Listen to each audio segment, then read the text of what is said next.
गांव के पुराने बाजार के एक कोने में धूल और धूप के बीच एक दुबला पतला आदमी खड़ा था। सामने कुछ लकड़ियां रखी थीं। वो आवाज लगाता है, लकड़ी ले लो, सस्ती लकड़ी ले लो।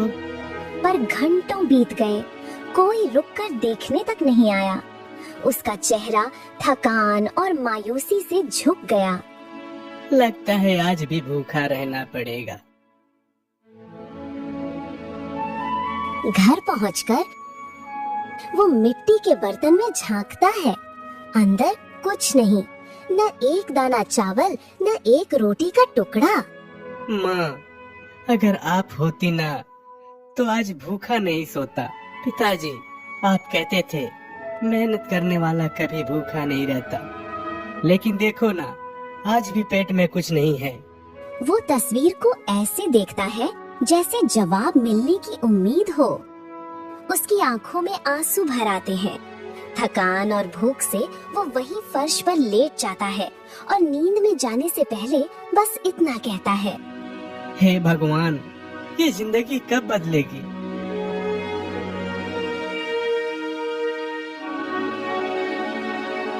अगली सुबह वो फिर वही करता है। कंधे पर कुल्हाड़ी रखता है और जंगल की ओर निकल पड़ता है। रास्ते में खुद से बड़बड़ाता है, आखिर जन्म क्यों लिया मैंने। हर दिन वही भूख, वही दर्द। लगता है किस्मत ही मुझसे नाराज है। हे भगवान, ये जिंदगी कब बदलेगी। अरे रतन, तू कहाँ जा रहा है। हे भगवान, ये जिंदगी कब बदलेगी। लगता है तेरी भगवान ने सुन ली।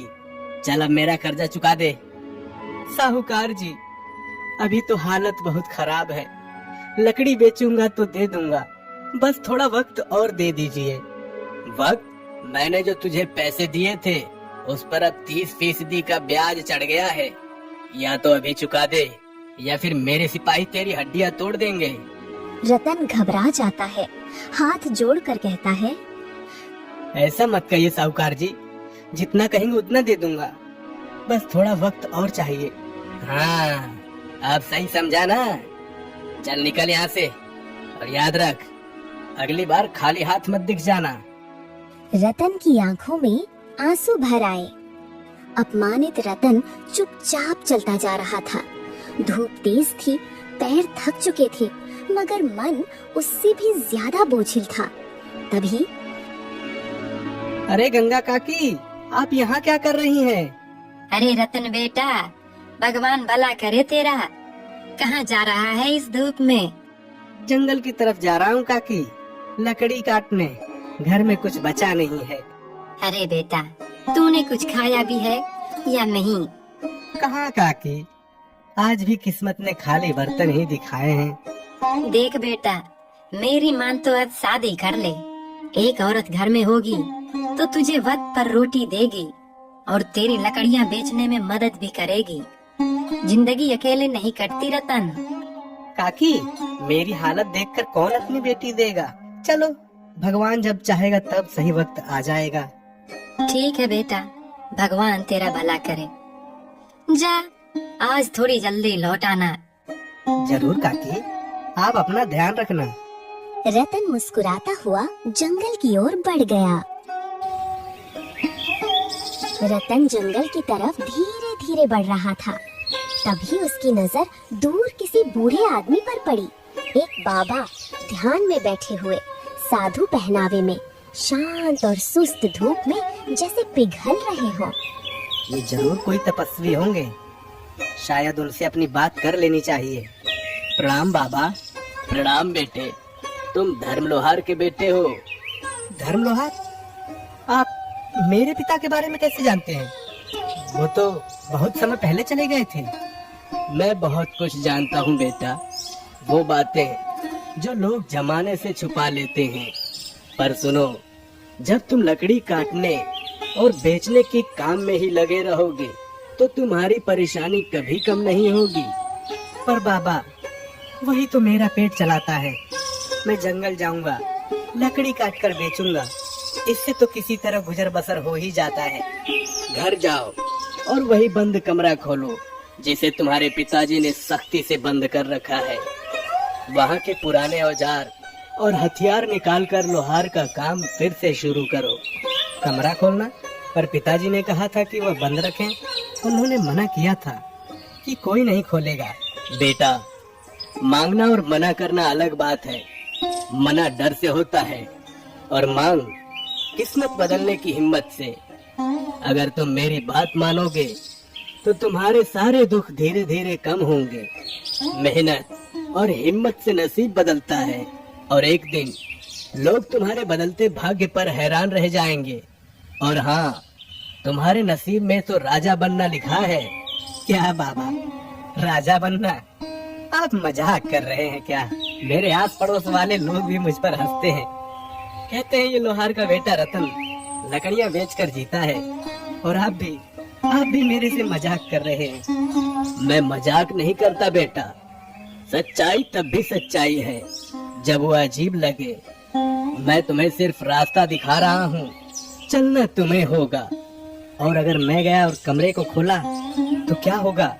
तो क्या मैं पिताजी की बात तोड़ने वाला नहीं बन जाऊंगा? पिता ने जो कहा वो उस वक्त सही था, पर वक्त बदल गया है। कभी कभी पुराने बंधन तोड़ने पड़ते हैं। याद रखना, औजार हमेशा सम्मान से उठाना, क्योंकि उनकी धातु से ही तुम्हें नई ताकत मिलेगी। और अगर दिल से काम करोगे तो नसीब खुद बदल जाएगी। एक बात और बेटा, किसी बात पर जल्दी से फैसला मत करो। अब जा, अपने घर की ओर जा। वैसे मेरे पिताजी ने कमरे में ऐसा क्या रखा होगा? वो तो तुझे कमरा खोलने के बाद सब पता चल जाएगा।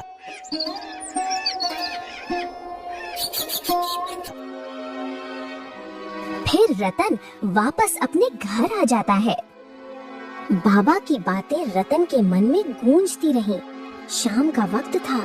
रतन घर पहुंचा, थका हुआ, पर अंदर कहीं हल्की सी उम्मीद थी।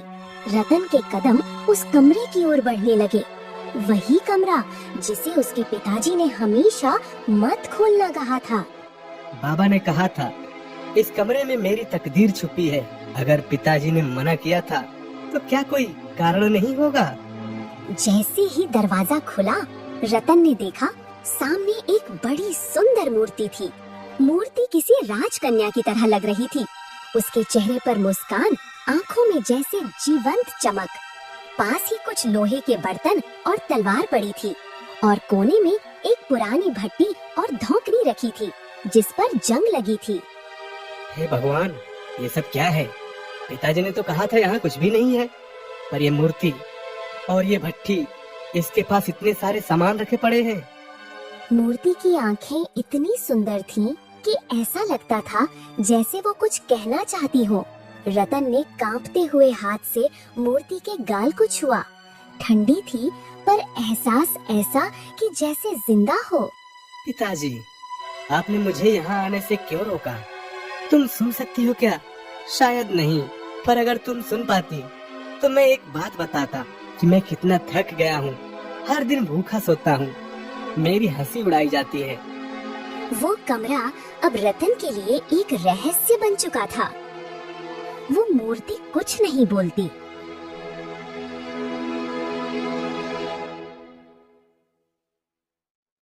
अगली सुबह रतन फिर उसी कमरे में गया। कमरे के एक कोने में पुराने बर्तन रखे थे, धूल से ढके पर मजबूत। उसने धीरे धीरे उन्हें उठाया, साफ किया और एक टोकरी में रखकर बाजार की ओर चल पड़ा। आज बाजार में भीड़ थी, लेकिन किस्मत जैसे रतन की राह देख रही थी। लोग उसके बर्तनों की तारीफ करने लगे। अरे भाई, ये तो बहुत अच्छे बर्तन हैं। इतनी चमक कहाँ से आई? कुछ ही देर में सारे बर्तन बिक गए। वाह, आज तो सारे सामान बिक गए। अब शायद जिंदगी थोड़ी आसान हो जाएगी। रतन की आंखों में अब आशा थी। वो मूर्ति के सामने खड़ा होकर हंसते हुए बोला, देखा, आज मैं सारे बर्तन बेच कर आया हूँ। इतने सारे पैसे मिले हैं कि 2 दिन का खाना आराम से हो जाएगा। शायद अब किस्मत बदलने लगी है। वहाँ वही बर्तन फिर से रखे थे, एक भी कम या ज्यादा नहीं। वो चमक रहे थे जैसे किसी ने अभी अभी उन्हें वहाँ रखा हो। ये कैसे हो सकता है? मैं तो इन्हें बेच आया था। क्या मैं सपना देख रहा हूँ?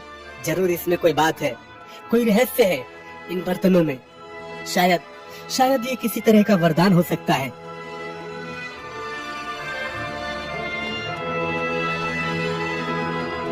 अगले दिन उसने फिर वही किया। वो बर्तन उठाकर बाजार गया और जैसे पिछली बार इस बार भी सब बिक गए। हर बार जितने बर्तन बेचता अगले दिन उतने ही फिर से कमरे में रखे मिलते। धीरे धीरे उसकी गरीबी कम होने लगी। घर में रोशनी और रोटी दोनों लौट आई। पर अब उसके दिल में एक नया एहसास जन्म लेने लगा था। पता है, अब मुझे तुमसे बातें करने की आदत सी हो गई है। हर खुशी, हर डर अब तुम ही से कहता हूँ मैं। और आज सच कहता हूँ, मुझे तुमसे प्रेम हो गया है। पर मैं भी क्या कह रहा हूँ, तुम तो ठहरी एक मूर्ति, चुपचाप और सुंदर सी। पर फिर भी न जाने क्यों मुझे ऐसा लगता है जैसे तुम सब सुन सकती हो। रतन अब रोज उसी तरह करता। सुबह बर्तन बेचने जाता और शाम को लौटकर उसी मूर्ति से बातें करता। कभी अपनी तकलीफें कहता, कभी अपने सपने, कभी अपनी हंसी। धीरे धीरे उसे लगता जैसे मूर्ति अब उसके अकेलेपन की साथी बन गई हो। आज तो तुम और भी सुंदर लग रही हो। कभी कभी सोचता हूँ, काश तुम बोल पाती तो शायद मेरी बातों का जवाब भी मिल जाता। मूर्ति की आंखों में हल्की सी चमक आई और फिर एक मधुर पर गंभीर आवाज सुनाई दी। रतन। कौन बोल रहा है? मैं हूँ रतन, वही जिससे तुम हर दिन बातें करते हो। रतन की आंखें फैल गईं। वो यकीन ही नहीं कर पा रहा था कि एक लोहे की मूर्ति उससे बात कर रही है। तुम बोल सकती हो? ये कैसे हो सकता है? तुम तो एक लोहे की हो। हाँ रतन, मैं लोहे की हूँ। तो फिर हुआ क्या था? ऐसा क्या हो गया कि तुम लोहे की बन गई? मुझे श्राप मिला था रतन, ऐसा श्राप जिसने मेरे शरीर को लोहे का बना दिया। किसने दिया था ये श्राप? आखिर तुम कौन हो? मैं सब बताऊंगी रतन। तुम्हारे पिता धर्म लोहार थे। मेरे पिता धर्म लोहार? तुम उन्हें जानती थी? धर्म लोहार एक लोहे को लेकर तलवार बना रहा था। तभी दरवाजे पर बूढ़े बाबा आते हैं। बेटा, मैंने कुछ दिन से खाना नहीं खाया। क्या तुम मुझे खाना खिला सकते हो? बिल्कुल बाबा, आप यहाँ रुकिए, मैं अभी आता हूँ। आपको भोजन की व्यवस्था करके लाता हूँ। धर्म लोहार उठता है और बाबा के लिए भोजन लेने बाहर दूसरे घर चला गया। बाबा, मुझे शाही तलवार दे दो जिसे मैंने बनाने का आदेश दिया था। क्या तुम सदैव ऐसे ही बोलती हो बेटी?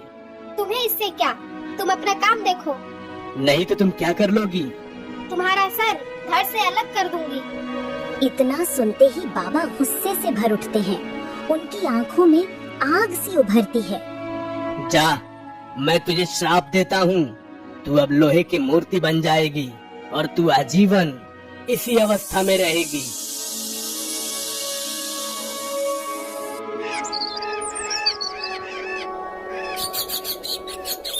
हे भगवान, ये क्या हो गया? राजकुमारी का ये हाल कैसे हो गया? बेटा, मैंने इसके कर्मों की सजा दी है। इसने अभिमान में आकर अनुचित शब्द कहे थे। पर बाबा, वो तो नादान बच्ची थी, गलती तो माफ की जा सकती थी ना। अब तो मैंने इसे श्राप दे दिया है बेटा, लेकिन इस श्राप से मुक्ति का एक ही मार्ग है। कौन सा मार्ग बाबा, बताइए, मैं कुछ भी करूँगा। जब तुम्हारा बेटा 21 वर्ष का होगा, तभी ये राजकुमारी अपने श्राप से मुक्त हो पाएगी। राजकुमारी चंद्रलेखा, तुम कहाँ चली गई? पूरे राज्य में खोज दिया, पर तुम्हारा कोई सुराग नहीं मिला। महाराज, हमने जंगल, पहाड़ और आसपास के गांवों तक खोज करवाया, लेकिन राजकुमारी का कोई निशान नहीं मिला। जिस बेटी की हंसी से ये महल गूंजता था, आज वही बिल्कुल चुप्पी साधी हुई है। आखिर मेरी चंद्रलेखा कहाँ गई? राजा भीमसेन ने अपनी पूरी सेना और जासूसों को राजकुमारी की खोज में भेजा, लेकिन किसी को कुछ भी पता नहीं चला। रतन मूर्ति के सामने खड़ा था। उसकी आंखों में सवाल था और दिल में बेचैनी। कैसे मुक्त होगी चंद्रलेखा इस श्राप से? राजकुमारी, बताइए मुझे क्या करना होगा ताकि आप आजाद हो सके। रतन, अगर तुम सच में चाहते हो कि मैं इस श्राप से मुक्त हो जाऊं, तो तुम्हें अपना एक हाथ मुझे अर्पित करना होगा। केवल उसी त्याग से मेरा लोहे का शरीर टूटेगा और मैं जीवित हो पाऊंगी। रतन चुप हो गया। क्षण भर को उसकी आंखों में डर और सोच दोनों थे, पर अगले ही पल उसने मुस्कुरा दिया। मैं इनसे प्रेम करता हूँ और प्रेम में त्याग ही सबसे बड़ी पूजा है। चाहे वो मेरी कभी हो न पाए, पर अगर उन्हें जीवन मिल जाए तो यही मेरा सौभाग्य होगा।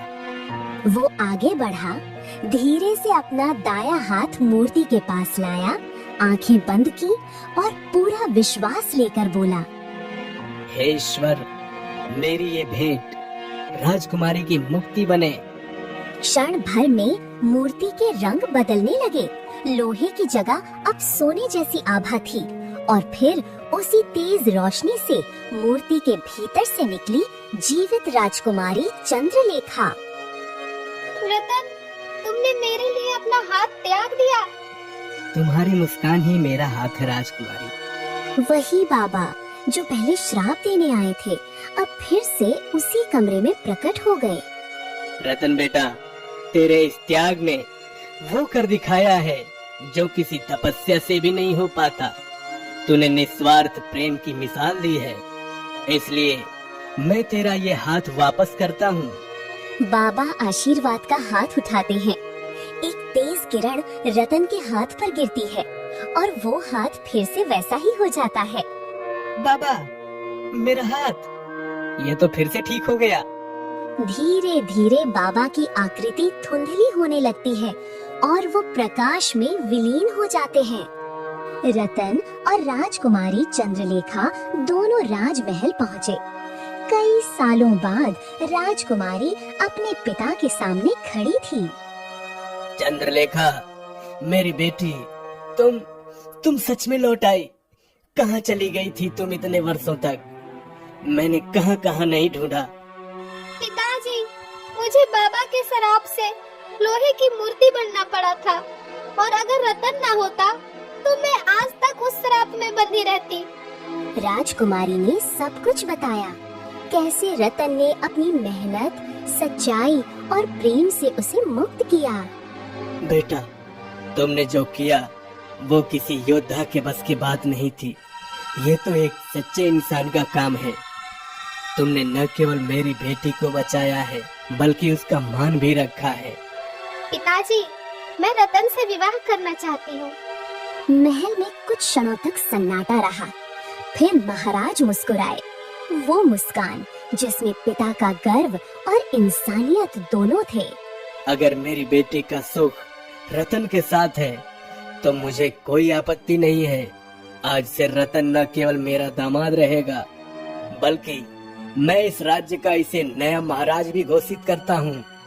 जिस लोहार के बेटे को लोग ताने देते थे, वही आज सत्य, प्रेम और त्याग से राजा बन गया था।